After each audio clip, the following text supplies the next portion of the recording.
So my name is Maitreyabandhu. I live and work at the London Buddhist Centre.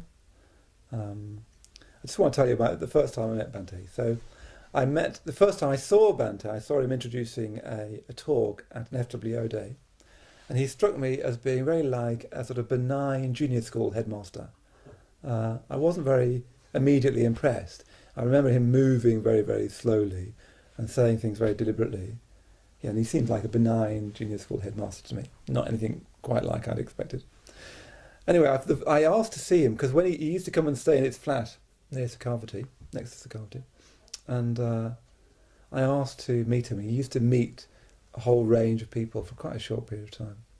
I remember waiting outside, feeling really, really nervous to meet Bhante, and I didn't have anything really to ask him about.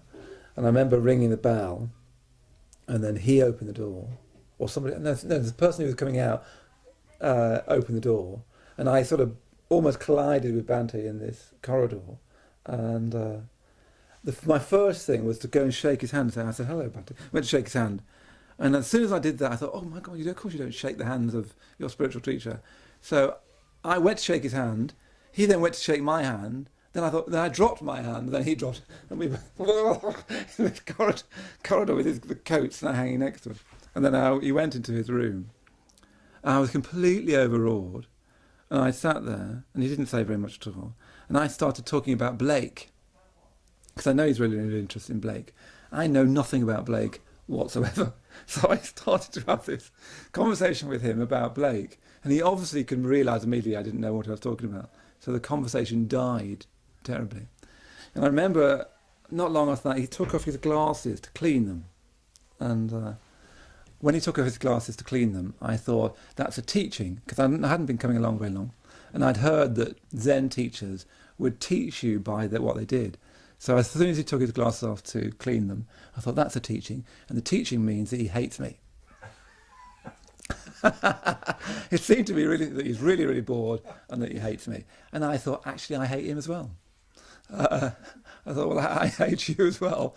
By which time I'd shrunk to about the size of a wee pea, and I almost sort of crawled out on hands and knees.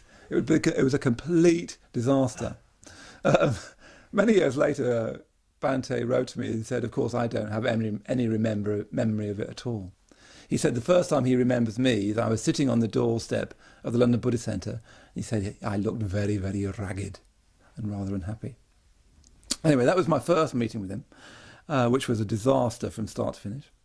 And then later, he was living in the flat next to Sakavati, and I was living in Sakavati with Lokabandhu many years. And he'd come in and get milk, and walk through the community sometimes. And gradually, I just got a bit more used to him being around. And I remember two particular things that really changed how I got on with him. I was studying his religion of art for a series of talks I was going to give on a retreat. And I'd not long been ordained. Actually, this is in the wrong order, but never mind. I'd not long been ordained. And I was studying in the top room. You remember when we shared that room at the top of Sakavati, great room with the four of us bandhus all together, and writing about the religion of art. And I got into a really, really good state. I was very, very, very happy.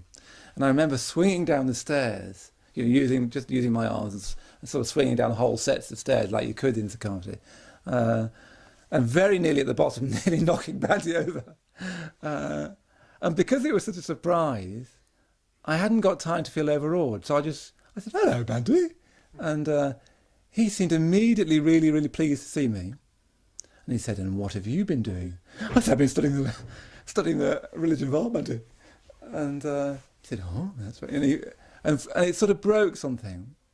And then another time, just before we went off to be ordained, we were going to wear robes for the first time. We were going to wear these blue robes in the traditional way. They were blue, but they were traditional, one over the top and a lungi. And I couldn't work out how to do it.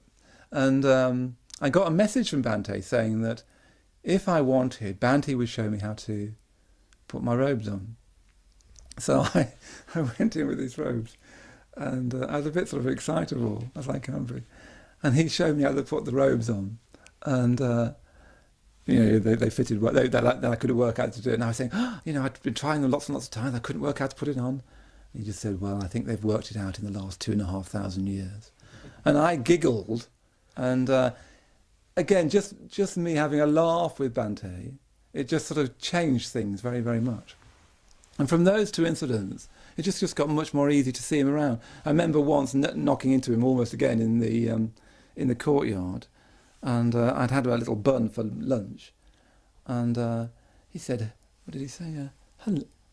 Hello, little stranger. Hello, little stranger.